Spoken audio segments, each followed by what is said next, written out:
Hello, how you doing? I'm Craig Parkinson. You are listening to the Two Shot Podcast. Sit yourself down, pop the kettle on. We're going to have a nice old chat. Who's it with this week? I'm going to tell you right now.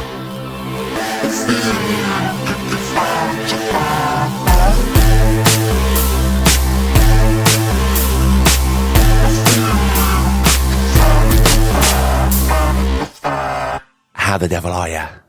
Well, good.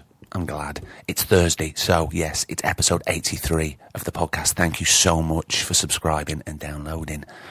Very short intro this week. Two things I want to say. Apologies first to you. Why, Craig? What are you apologising for now? I'll tell you. Your badges were supposed to be arriving to your house this week. I've been called away for work. I'm currently recording this in a hotel in London, and I'm not there at home to stuff all those envelopes, but I'm going to get onto it next week, so just bear with, and thank you so much. Another thing, this episode, right, I want to preface this episode with a warning, really. This is probably the most candid conversation we've had on the podcast, and my God, we've had a fair few, haven't we? It's the actor Connor Swindells. Now, you might not know the name. If you've seen Sex Education on Netflix, you'll certainly know who I'm talking about. Look, if you're in a dark place or you're feeling brittle, just be careful with this episode, because we talk about anxiety, we talk about death, we talk about grief, we talk about loneliness, we talk about alcoholism, and you'll hear in the conversation there's sometimes where there isn't any words. We just had to, it felt very natural to just pause and just let what was said sort of breathe. So yeah, look, it's incredible, and I'm really pleased that Connor came on and felt that he could be so candid. So yeah, so look, just, if you're not in a great place, maybe just wait a bit, or maybe it might be of comfort to you. I don't know, but I just thought it important to tell you some of the topics that we cover, about Connor's past, where he is right now, and sort of achievements for the future. So look, let's get down to it, okay? This is episode 83 of the Two Shot Podcast with Connor Swindells. I'll see you at the end.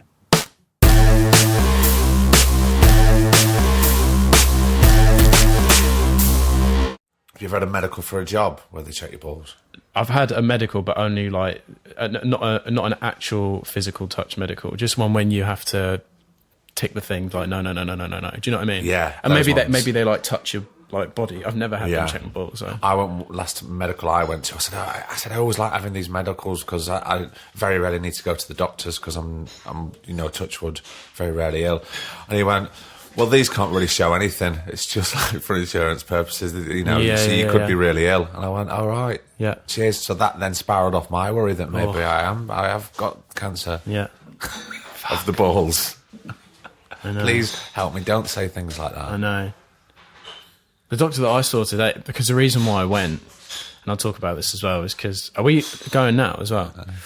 So my grandfather on my mum's side died from bowel cancer. Right. And then my mum died from bowel cancer as well when I was like 7. So it's definitely got worse with moderate success that I've been through. Do you know what I mean? Because the worries got worse. Yeah, because now I think, that would be the perfect ending to the story. Is like, you got all this great notoriety and now it's like you're going to die. So it's definitely got worse, and I'd never been to the doctors about it before, and I was kind of hoping that he would be like, yeah, I understand why you're a bit worried, but you're probably fine. And the moment I started describing to him, he was like, you have every right to be worried. Did he really? Yeah, and I was like, oh, what did that do to your worry? Did that spiral out of control? Did that cement it? Did you feel if he's saying I'm right to be worried, then I should be worried? Then Well, the other thing as well is like, The reason why he said, yeah, you have every right to be worried is because, 2 people in my family have died from it. Yeah. So at the same time, if he had said, nah, I think you're fine, I probably would have walked out and gone, that doctor is shit. I'm still going to worry. Exactly. So nothing would have changed. And he was basically like, you don't need to worry, because if anything does happen, if anything does change, you know that you'll get it checked out. And I think both my grandfather and my mother, one of the main reasons why it got them was because they're from a family of like travellers and stuff like that, where you just don't go to the doctor until you're dead. You deal with things yourself. Exactly, you just man up. So, and that's probably what got them. Whereas I'm the opposite. I have such horrendous anxiety and health anxiety that I can't. The moment I feel anything, I'm like, I'm dying. This is it. Yeah. Especially that's what I mean. It'd be like the perfect. That would just be perfect. You know what I mean? I think that all the time. But of course, this is going to happen to exactly, me yeah. at this moment. Yeah. Think everything else is going right. Tick, tick. That's all right. I feel very happy. And of course, I'm just about to get run over by this truck. Exactly, yeah. I do think like that, which is annoying because when good things happen, you can't enjoy them. You can't enjoy them because you're always worried about what's around the corner or what's, Are you always like that? I think so. It's definitely something I struggle with a lot, in that the moment I have any sort of success, I can't enjoy it because I just think, fuck, something's going to happen in 2 minutes which is going to end it all. There were times where I couldn't leave my house because I was like, I just have to, like, if I got a job, for instance, I'd be like, I just have to be safe until I've done the job and then I'll be fine. Do you know what I mean? Is it about mortality? Or probably, yeah. I think so. I definitely have a weird complex about that, and always have, obviously, because I lost my mum at such an early age. I think that would... How old were you, Connor, when she passed? I was 7. I was 6. I think I was 6 or 7. She was 46, I think. 48 or so. But yeah, I think that definitely has had a massive effect on me in every way growing up. And anyone that's lost a parent knows that as well, like, in terms of relationships as well. It's definitely... What does it do to relationships? Does it make you not want to enter into a relationship because you fear it's going to end? I definitely went through that, yeah. And now it's more like... I fear all the things that and it ties back into her getting cancer as well. I just had, like, driving over here, then I had the thought of, like, oh, fuck, what if... Because my dad tells a story that he was at home and he was at work and she called him up and she was like, it's cancer. And then I get that fear of, like, oh, am I going to make that fucking same phone call to my girlfriend and be like... Do you know what I mean? So... What does that do for you day in, day out? Does it stall things? Does it stop things? Oh, of course, it sometimes stops enjoyment of things. Yeah, I think... Yeah, I mean... It is definitely an everyday thing that I deal with, that. And then but then part of me feels, that I have a duty to also educate people on it as well, and maybe do something in that regard. And maybe that's why my mum died from it and my grandfather died from it. It's that so I won't, or, so that I can help people that are going through that or whatever. I don't know. That's certainly a positive way of but then looking at something there's so also tragic. In that, if I'm being brutally honest with myself, that's also me being like, oh, maybe if I talk about it with people that I won't get it. So it's selfish as well. Do you know what I mean? But I think you've got to talk about these things. Yeah. I mean, if you didn't talk about your feelings, your everyday feelings, and they were all bottled up, then where are they going to go? Yeah. And then you'd be worrying that, well, they're not getting anywhere, so they're going to turn into cancer. Yeah, exactly, yeah. It's snowballing, isn't it? Yeah, I think general anxiety anyway just doesn't help. And we both know, working in this industry, how unforgiving and just weird your life is. Do you know what I mean? My girlfriend's doing a play at the moment, which is about to open at the National, and I just think, fuck, I could never, in the state that I'm in right now, I could not get on that stage every night and do that. But then part of me also thinks, oh, maybe that's just what I need. Maybe I need not to be in my head so much, because I just predominantly do film and TV. So, but does that change when you step on set? Do you forget? Yeah, it does. But those are far and few between. Do you know what I mean? Being on set. I mean, I'm lucky that I've got a gig at the moment, a sort of regular occurring gig. So, but then, you know, I'll get such horrendous health anxiety. And I know I'm just going on a tangent about this now, but it's all right. We're about to start filming season 2 of Sex Education in the next couple of months, and part of me is just like, just make it through, just survive for that 6 months. Already, is that what you're thinking? Yeah. If I could just get over that finish if I line, can just make that, and then I can die. I'll be. Do you know what I mean? Fuck, mate. That's how crazy it gets. Yeah, I'll be like, I've just got to make it to that. If I can just make it those. Do you know what I mean? Well, I know what you mean. I don't know how healthy it is. I know to think like that. I know. But you do say you don't think about it when you get on set. Yeah. Yeah. And so what can you do in your everyday life to incorporate how you feel when they say action? Well, I think partly I've put off going to the doctors for a long time anyway, so I think that's definitely going to be... And my girlfriend just said, you need to fucking go to the doctors and get it looked at. But I think it's like a hereditary thing in my brain that both my mum and I get it from that side of the family of just burying your head in the sand. Right. That's what I was saying earlier. I think that's where it comes from. That's what got them. Is they buried their head in the sand for too long, and then when they finally pulled it out, it was like, you've got 6 months left or whatever. I think it's lucky that I'm more aware of that than they are, and I'm definitely more aware of like my mental health than both anyone on that side of the family is anyway. Do you think this is more a mental health situation than a physical health situation? I think so. Yeah. Do you talk to anybody about that? I'm starting to go to therapy now, before it gets any worse. Do you know what I mean? I think, and Maddie and Siam, you know, my agency, you guys know, they're really great, and they're the most understanding people in the world. When it comes to things like this, Well, because they're a support network. You know? I mean, I know you've got your girlfriend, you've got your friends, you've got your family, but sometimes the people that you work with day in, day out need to know where you are within yourself, because it sounds quite coarse, but they're selling you. Yeah. And it's a representation of them as well. Absolutely, so they've got to be there with you. They are the best. There have been, you know, plenty of times where I've just been like, I can't do what you're asking me to do right now because I'm just crippled with whatever it is. And, you know, listening to Joe when he did this, when he did the first one, what was that, like a year, 2 ago? That was a year ago, yeah. I think it was more or less a year, was it around the year to the day, Griff?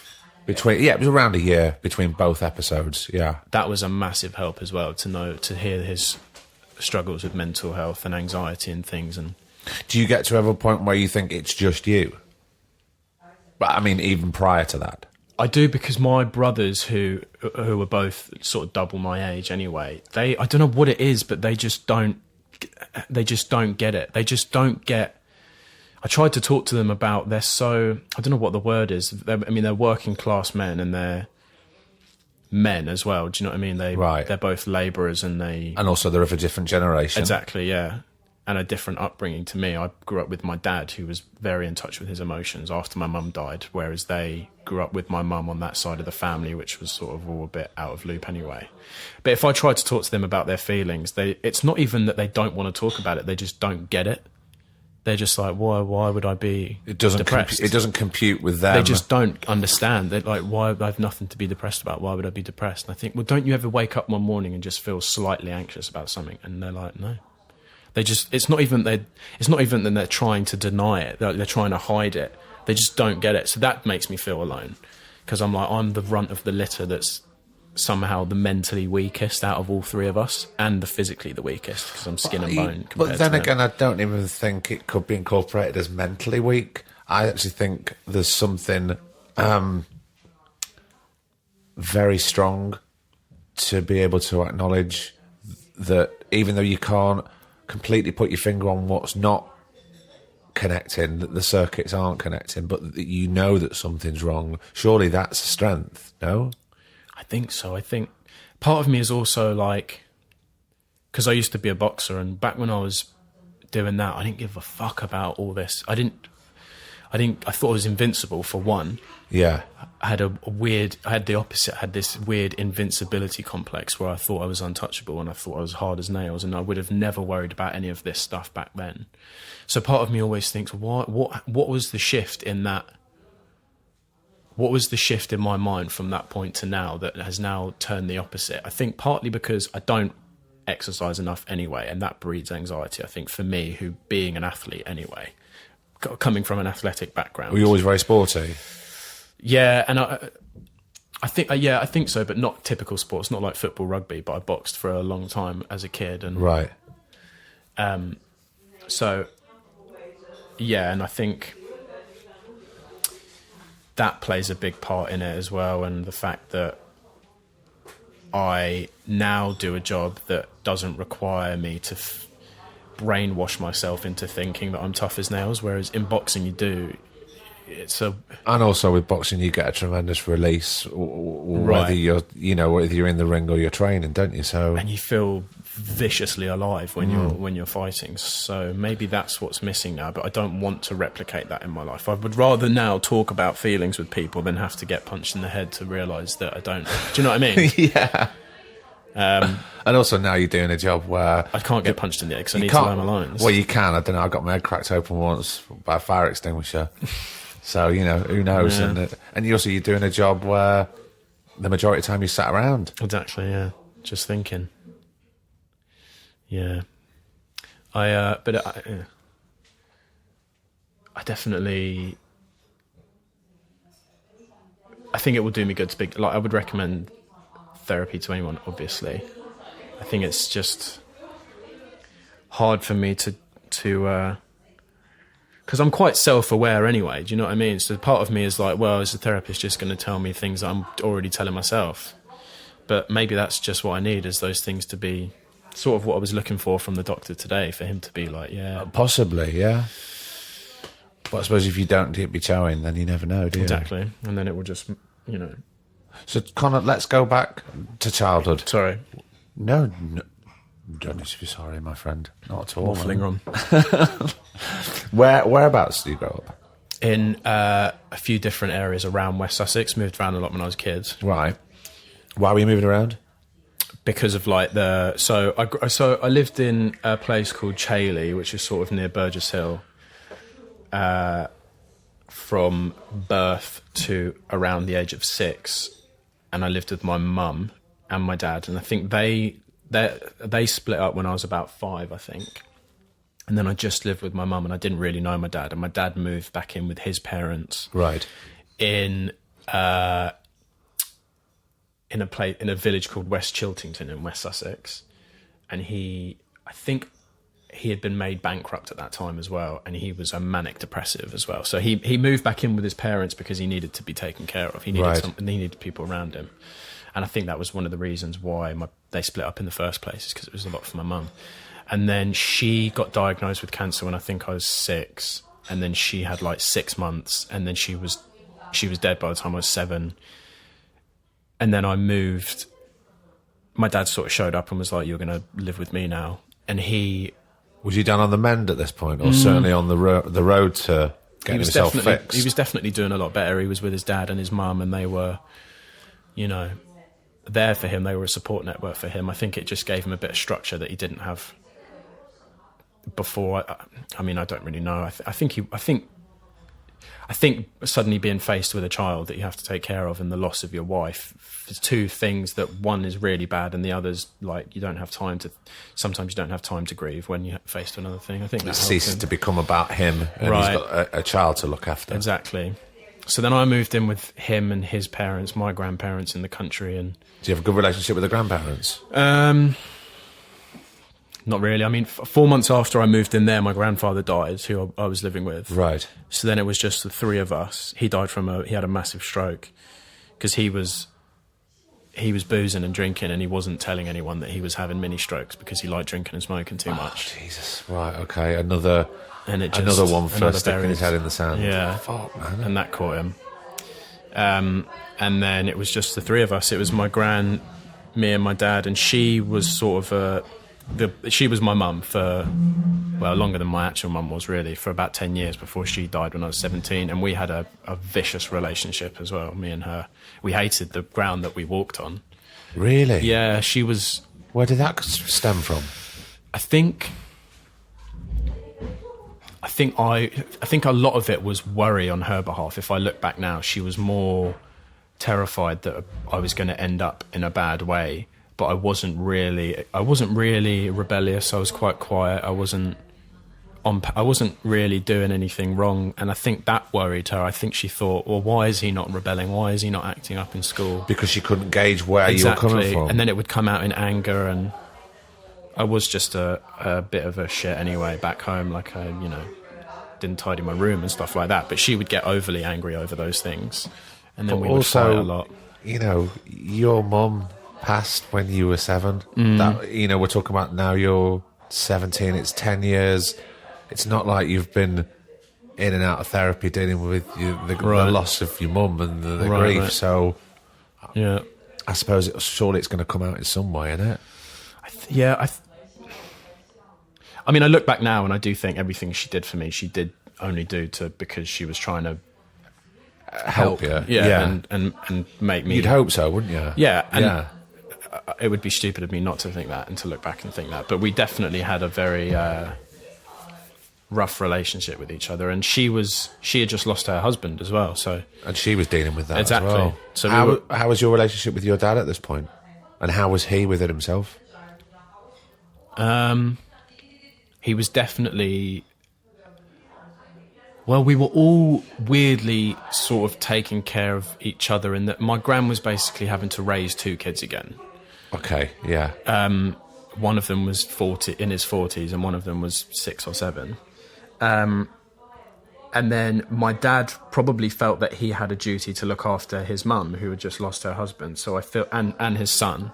So he was sort of distracted by that. Things sort of really got bad for my dad after that had gone away. By the time I was old enough to take care of myself and my grandmother had passed away, he sort of spiraled down a darker path as well, because I guess he felt like he didn't have any structure anymore. There was no, dare I say, purpose, but... Well, no, I think you're right, because he didn't have to take care of you because you were slowly starting to become a man and you looking after yourself. His mum wasn't around anymore, so yeah, you're right. I think that structure sort of fell away, so therefore maybe he did as well. Yeah, and he's definitely been a big drinker his whole life. I think that goes without saying. So, and that only made things worse as well. And I lived with him for a couple of years after my gran died, till I was about 19. And at that point, and he won't mind me saying this, but things were really bad in our household situation. It was sort of like every other day he was having an episode where he would be like crying and screaming and drunk and stuff. And he has really bad, he broke his back 10 years ago and he's got ridiculous chronic pain. So it's this weird sedation thing as well of, painkillers and alcohol, and that's never good. And that's not helping his mental state at all. Exactly, yeah. And he lives in the middle of nowhere as well, so there's no one to talk to. There's no one to, and he's not really big into that anyway. But you did say before that he's quite in touch with his feelings. Yeah, he's definitely more emotional than the other side of the family, let's say, who are, uber masculine and uber macho. Can't cry, you can't show any pain or fear or anything like that. Be a stereotypical man. Yeah. Toxic masculinity is definitely rife. Yeah. But at the same time, I had my older brothers who were there for me as well, and they were the best. They always took care of me if ever I needed anything, or they were always there for me. And I feel like that was sort of my mum's last wish, was like, take care of your brother.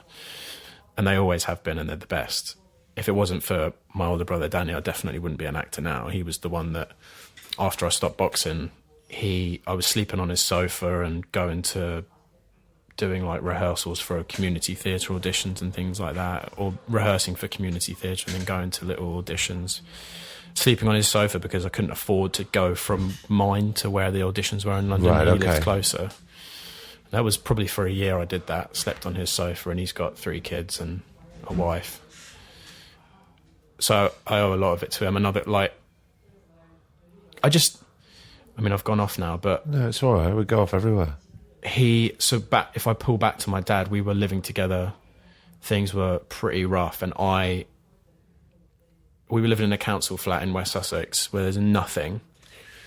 And I was like, fuck, I have to get out of here. Yeah. Because each day I was there, I felt like I was dying. Do you know? I was like, I have to get out of this place.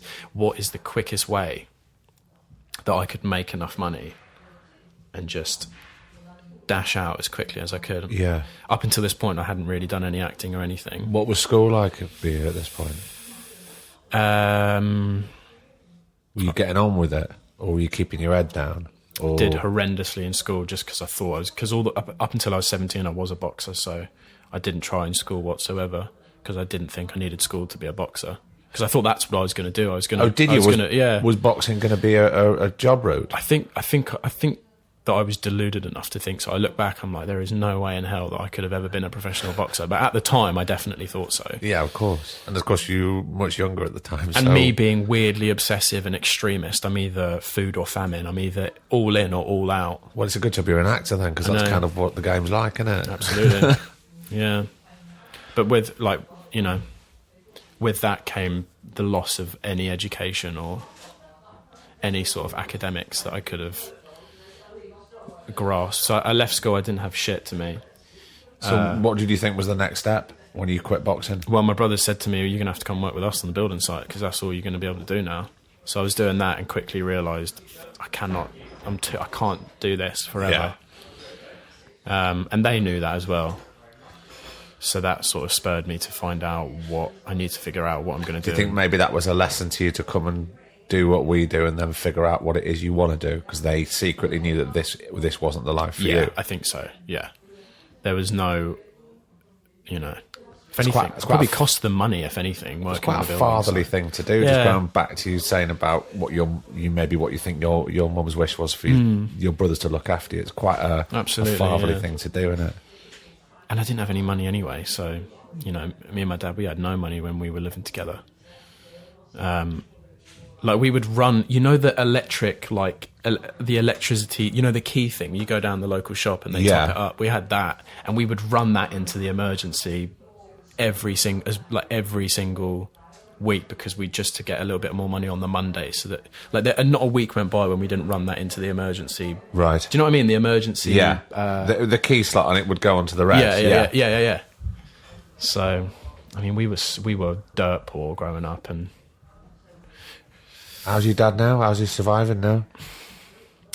I think. I mean, sort of financially, I've got a feeling I kind of know where he is within himself, but is he on benefits? He's not working, is he? No, he can't. He's on benefits, and if ever if ever he needed money, I would always give him money. Do you know what I mean? A big part of it as well was I thought if I become successful as an actor, that it will make him happy, and obviously that's never the case. I thought that my success could fix where he is. Yeah. And it just doesn't happen. It doesn't work like that. No. But you said that your relationship at that time was quite fractious. Yeah. You needed to get out. How's your relationship now? Now you've got distance. Oh yeah. So getting distance was definitely the best thing that I could have done for both of us. Well, it is the key sometimes, isn't it? If you're thrown in that situation and it ain't working.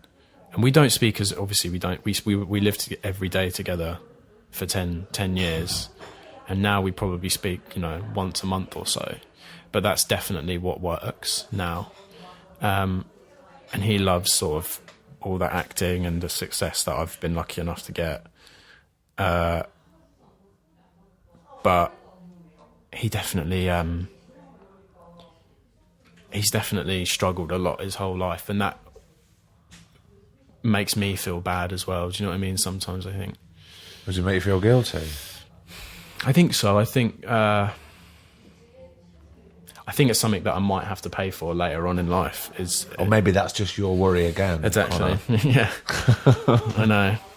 This is me being stuck in my head too much, but aren't we all sometimes? We all are.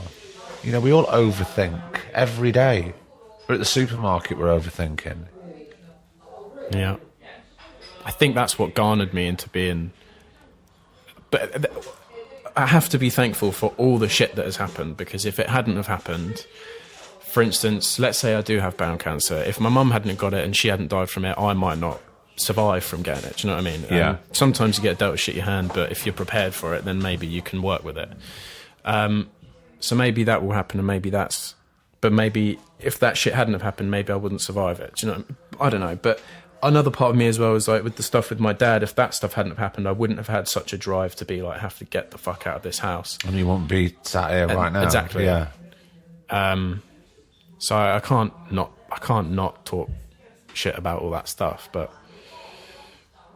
you're just being honest though. I don't think you're disrespecting it in any way or slagging it off. I mean, it's you're just cataloguing and talking about the past, right?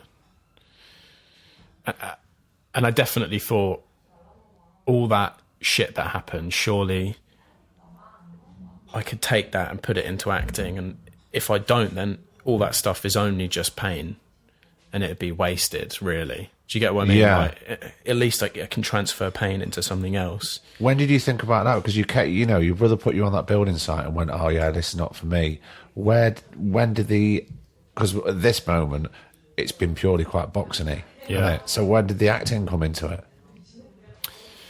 I mean, I'd done like mandatory drama classes at school, like everyone had to, and the teachers would always be like, "This is what you're going to do."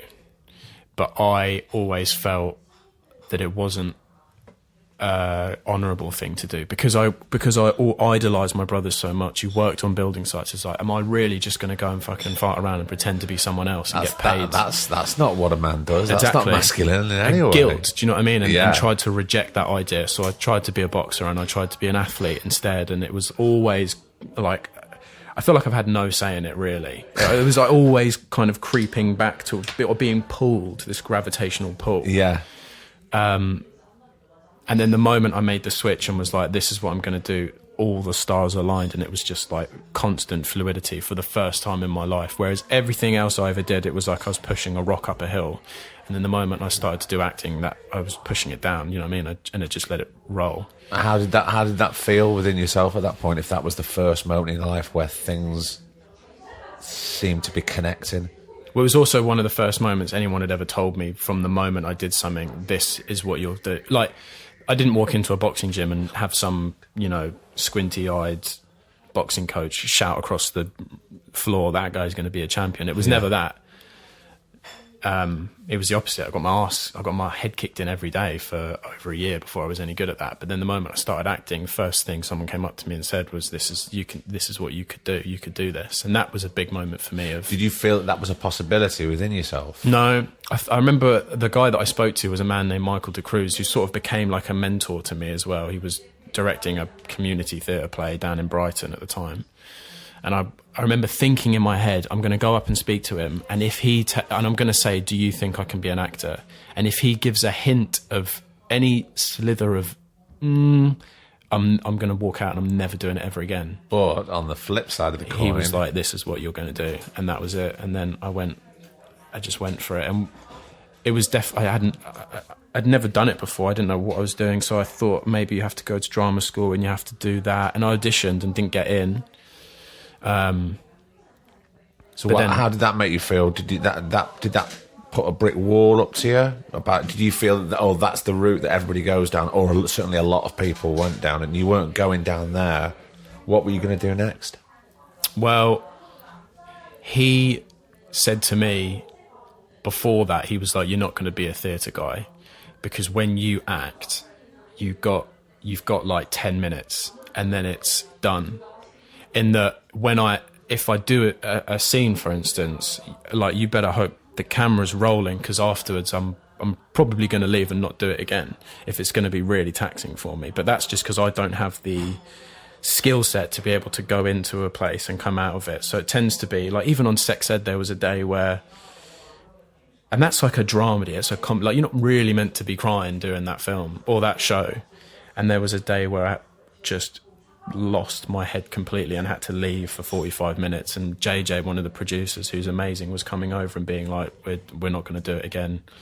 You know, if you want to say no to this, we can just stop, and we can call it a day, and we'll see what we've got and try and make something. That's amazing that they were so supportive. So supportive. Because, you know, it's a lot of young actors, and even especially your character. I mean, he's never himself until sort of right at the end, till he admits a lot of stuff. So you're dealing with, oh, you might see this person on the outside, but you can't see what's going on within. Exactly, yeah.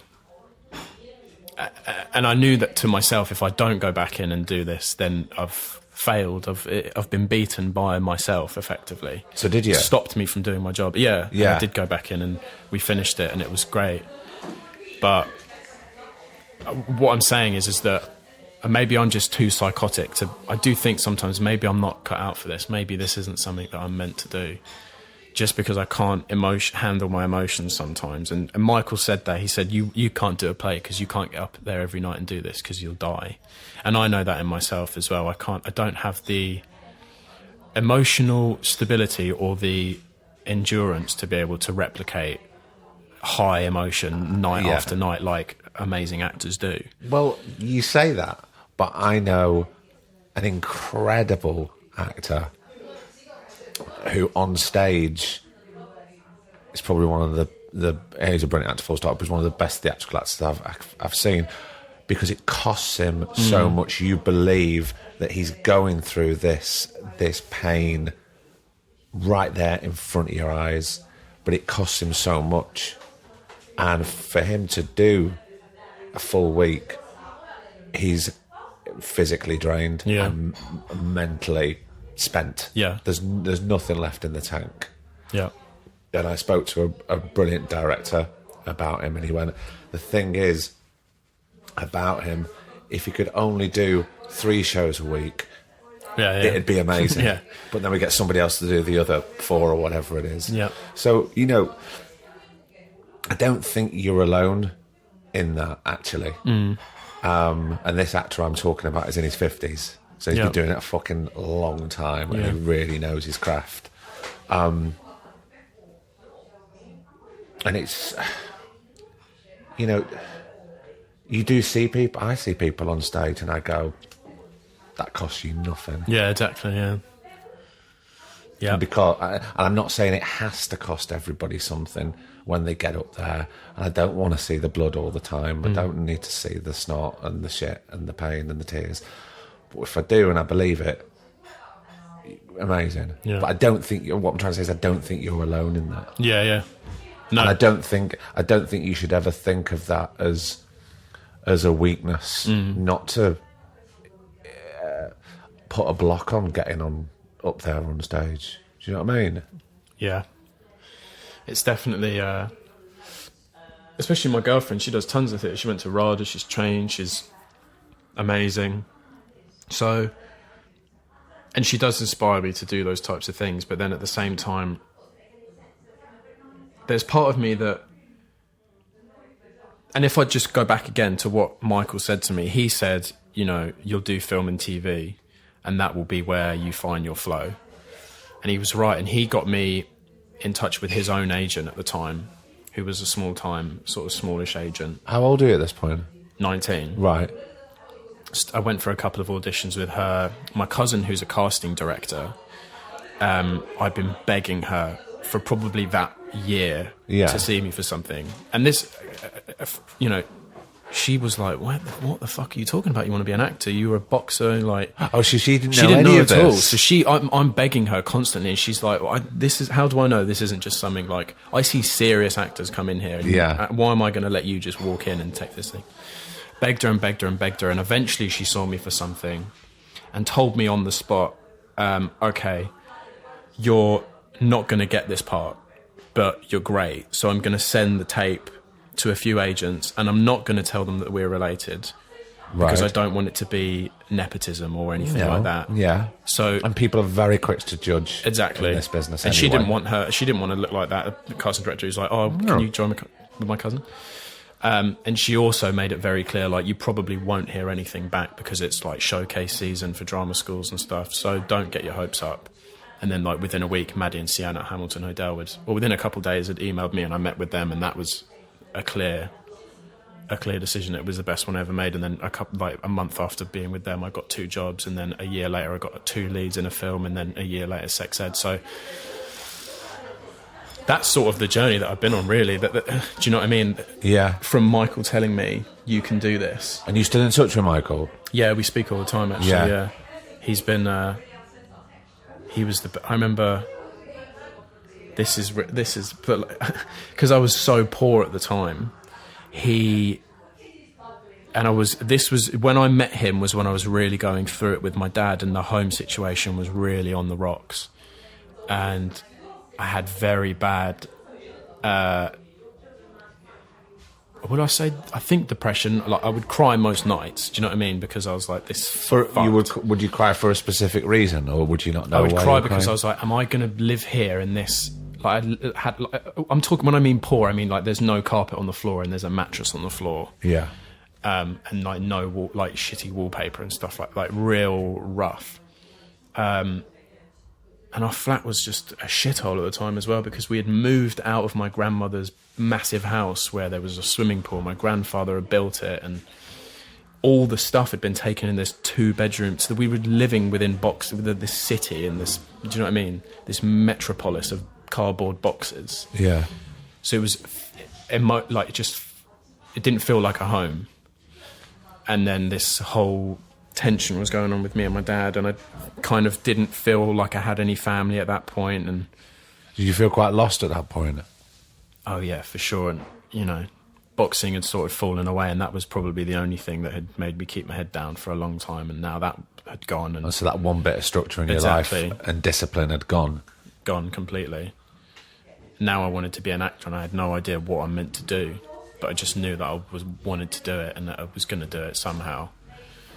Do you still feel passionate about it? I mean, Not as much. No, I think I really to and fro with it now. There are times where I'm like, Maddie and Sienna are going to kill me for saying this, but there are times where I do think I'm going to call them up and be like, I'm done. Do you know what I mean? but you see, I don't. You say that. I understand why you're saying it, but there's things that crop up. I'm doing this, and God, what are we now? I don't know, 90-something episodes in, and the amount, especially when I speak to certain actors, even actually when I spoke to musicians, and they've gone, do you know what?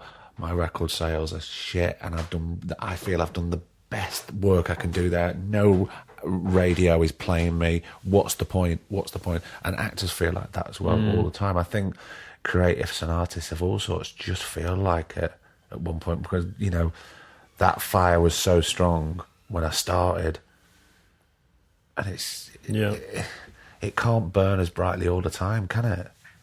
And I feel guilty because it's come with sort of success. Is that now and it's that which makes me want to sometimes pack it in, because I think, especially because acting for me is so, I don't know how to do it without really doing it. So in like emotional scenes, I remember I did a film a couple of years ago called Verses, which was about this, it was about a foster kid that goes looking for his mum, effectively, after they've been estranged for over like 10, 11 years. So it sort of felt to me, this is probably as close as I'm going to get to ever actually seeing my mum again, or saying the things that I always wanted to say to her.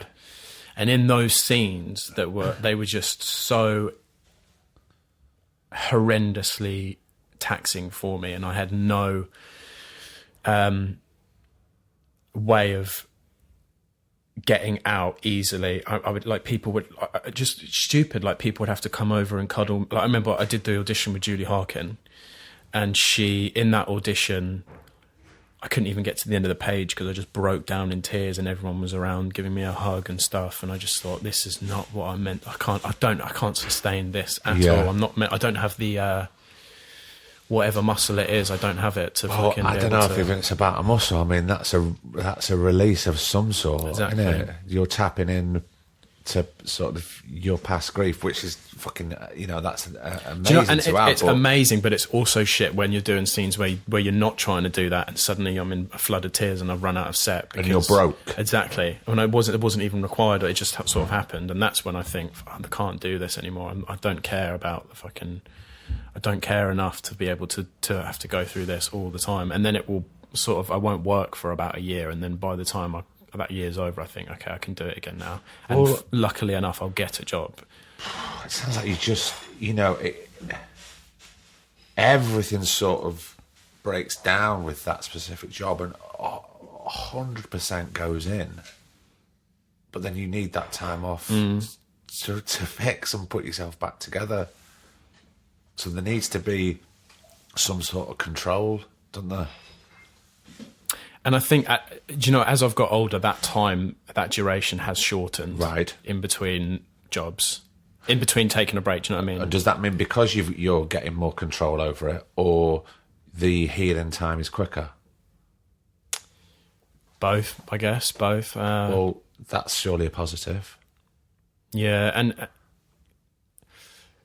I think, and being with my girlfriend as well, she's definitely helped with that, in that she is an actor, and sometimes I'll catch myself slipping into that old thing of thinking that I'm not doing an honourable job, or because of my brothers and what they do, and that they really work hard for a living. So that guilt comes back. So that's coming in as well. Yeah. While there's also the fact that I can't handle my own emotions is coming in. And then all the other shit of like, now, the phone hasn't rang, so now maybe... so then there's that on top of it as well. Oh, man. That's always going to be there. Exactly. The phone thing, that's just part and parcel. Absolutely. We can never control that. But the other things, at least we can try and get a grip on, you know? Because then at least it's a healthy way forward within ourselves. I don't know. With my girlfriend, because she's a great theatre actress, she has definitely taught me that, and I've been blessed to work with such amazing people. I did a film with Peter Mullen when I was 20. Oh, man. And we text each other all the time, and he was the best mentor to me, of being like, and we sort of had similar situations with our dads growing up in a kind of similar way. And I think he definitely saw, and he really took me under his wing, and just is the first one to be like, yeah, but you don't actually have to feel it, mate. Do you know what I mean? Like, you can fake it. You can fake it. You don't have to feel it. And he understands that, sometimes you can't help but feel it in certain situations, because it is this weird thing where you're replicating something that might have happened to you, and it's hard it's hard to detach from that sometimes. Well, that's where it overrides, and it can get out of control. Absolutely. And if you say, if you are breaking down, it's cut, the camera's cut, but you're still in a curled up ball in a fetus position on the floor, bawling your eyes out, then that's not good for you. Alistair Petrie as well, who plays my dad in Sex Education. Yeah, lovely He's man. The fucking best. It was a particular scene that me and him were doing together. And what was worse is that my girlfriend is Amy in the show. Right. So the scene that's happening and what's taking place is we're at prom. There's about 200 extras in the room. And she's kissing this lovely actor named Chris Jenks. And I'm in the scene, I'm watching this happen. And then the scene comes to a head with me telling my dad that I hate him, effectively, which is Alistair Petrie.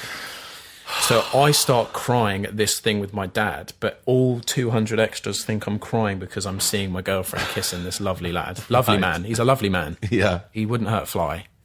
And he's freaking out, like, what the fuck is going on with this kid? And now I've run out screaming. And the crew are like, what is going on? JJ's run after me. My girlfriend's run after me. I'm sat in Cardiff on the side street, bawling my eyes out. Oh, man alive. But then Alistair, he came over and he was like, listen, and he completely got the situation, and he was just, reconfirming that, like, you know, you don't have to. This isn't real right now. You know, it's fine. You have every right to feel those emotions, but you being an actor is your lesson is gonna be how to control yourself. Yeah. Which you don't have a grip on right now, and that's fine because you're 22. Exactly. Not a lot of 22-year-olds do, and now you're doing this weird thing where you sort of haven't done it before, so... And also, not a lot of 22s are all thrust into be like all these leads in this massive fucking show that's dropping around the world, and everybody's dropping the kecks, and it's like there's a lot of stuff that, as somebody who's been acting for 20 years, when I watched it, I went, I wouldn't do that now, let alone at 22. Do you know what I mean? But obviously, who's JJ? Is he a producer? Yeah, John. Obviously.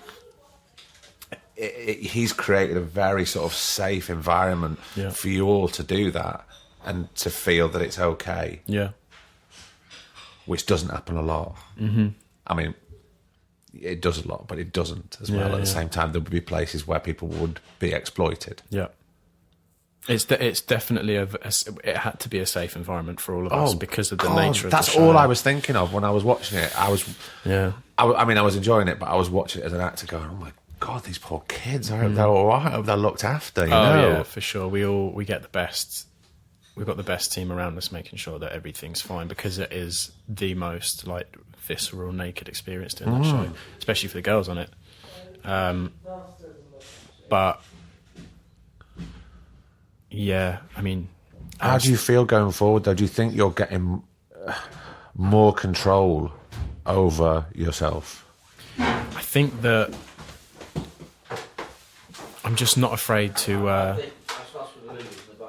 tackle my own problems as much. I'm just not afraid to. I'm just not afraid to be. I think the difference between what I'm trying to say is that I feel like acting for me will always be this push and pull, like it is with every actor. Yeah. And that I shouldn't be so, what's the word, like I shouldn't think of myself as this fucking prince, because that's what it boils down to, is me being like, oh, I'm so emotionally do you think that, or do you think you're just giving yourself a hard time about that? Because I mean, you know, we've just been sat here, I've only just met you, I don't see that at all. I don't see any bit of that in you. But of course, I've just met you. Yeah. But I don't think so. I think that's probably you giving yourself a bit more of a hard time than what you should, to be honest. Maybe. I think I just feel that sometimes I feel a bit. I definitely feel guilt in some level, because of this whole thing with my dad, and then, you know, I definitely, and I don't really. Maybe I'll never figure it out, but the fact that my mum, I mean, any problem I've ever experienced with my life can always be brought back to that moment where my mum died. And getting to terms with that there's always going to be this albatross flying over my head, which is her haunting me effectively. Coming to terms with that will never go was hard. And then dealing with that all the time is hard. So, like, do you know what I mean? Coming to terms with the fact that I'm never going to get over that, really. No, because she's always going to be there watching over you, really, to an I feel extent. like, fuck, what have I missed out on? Or there'll be times where I'll be in groups of people that are talking shit about their mum or something like that, and I'm like, you no fucking idea. I wish I could had shit to talk about my mum. Yeah, of course. Or we'll all be hanging out with everyone's family, and I'm like, I don't really have this structure. And that can come across sometimes as, I'll be sat in a group situation, and I was talking about this the other day with a couple of friends, that I'll just completely emotionally flatline. And like, I just can't, and I'll be sat there thinking, I haven't spoken fucking 20 minutes. I need to speak, and I can't. I'm like, it's like I'm literally paralyzed in my head. I'm like screaming, I need to say something right now, because, and I'm definitely a super shy person, and it probably doesn't seem that way because I've just fucking waffled on, but. No, but you see, I can sense that shyness in you totally from having this conversation with you. But again, that's all right. Yeah, you know, we all know those actors who are kind of big and that's all right. You know, that's their journey. That's who they are, or is it? I don't know. I think you need to stop giving yourself too much of a hard time, think Connor, so too, to be yeah. honest. Yeah. So how do you feel about moving forward and starting this other series? Do you feel you're going to get more of a grip? I do. I think it's just about... And sometimes I do stop giving myself a hard time, because I think to myself... I think because of the whole hard situation that I grew up with, I'm like, I had to grow up super fucking quick, and I had to take care of myself very early on because I felt like I couldn't. And me and my dad not having any money and then living with him, I always felt like I didn't have someone where if shit really went wrong, I couldn't call up my dad and be like, Dad, I need 20 quid to get the bus, or what. I just didn't even have that. So it was like, okay, so I always have to make sure that I've got enough money if ever I need it, because there's no one that I can rely on to come and help me if I get in trouble. Not because of anyone's fault, but because my dad's like disabled and he lives on benefits, so he has barely enough money for himself, let alone to take care of a 17-year-old kid, 16-year-old kid. And then my brothers live really far away. In a heartbeat, they would give me money, but if it was midnight, there'd be, and that, I think anyone that's been through that gets what I mean when I say that it's just can be hard not knowing that you've got support if ever you needed it. And now I'm at a point where I'm like, well, I have money now, and I've got people around me that love me and care about me. So the thing that I battle with is like, I fucking push it away, and because you don't want them to leave. It's like this constant push and pull that I've had. I don't want you to leave now, so I'll just push you away. But get away. Exactly. Quick. Yeah. And then I freak out the moment those people do leave, or show or when someone, challenges that or calls my bluff, then I'll freak out but I definitely am. But then I'm like, that's just me growing up. I'm 22. Exactly, man. I need to stop treating life like I'm 45, which it feels like I have done for a long time. Yeah. Just need to be a kid. I think that's part and parcel of being forced to grow up too quick. Right. Just speaking about money, do you have not a different perspective, that's not the right thing. Do you respect money now? If I catch myself sometimes. Because you earn it yourself. I do. I mean, I caught myself the other day. Me and my girlfriend were having a debate, and she said this thing of, why do actors get paid more than other actors? And I said, well, if I was to get paid more than someone else, it's because I deserve it. Do you get what I mean? Like, my fucking mum died. I deserve that money. Right, okay. And she went, okay, right. And then I'm defending that debate. I'm like, I grew up, me and my dad, we had no money growing up, so of course I deserve that money. But then also part of me is like, we all should get paid the same. Do you know what I mean? Why is this person not getting paid as much as this person, and why are the boys getting paid more than the girls, or whatever it is? But then I think if someone was to turn around and say, Connor, we're going to pay you blah, blah, blah to do this film, and everyone else, but everyone else is going to get this much, my first instinct would be, yeah, rightly fucking so. The whole pay, that's a whole other podcast all to itself. Connor, thank you so much for coming in. Thank you very much. Sorry that I fucking waffled on. It was right. Did you enjoy it? Yeah, I loved it. It was all right. Yeah. I think you should come back on after the end of series 2 and tell me all how it went. Absolutely, I'd love to. All right, nice one, man. Thank you. And another episode is done. And there's not really much to say after that. If Connor's listening, I want to thank Connor for coming on and being so candid and honest. And you for downloading and subscribing. And that's it. We will see you next week for episode 84. Until then, I've been Craig Parkinson. He's been producer Griff. And this has been the Two Shot Podcast. You take care of yourself, okay?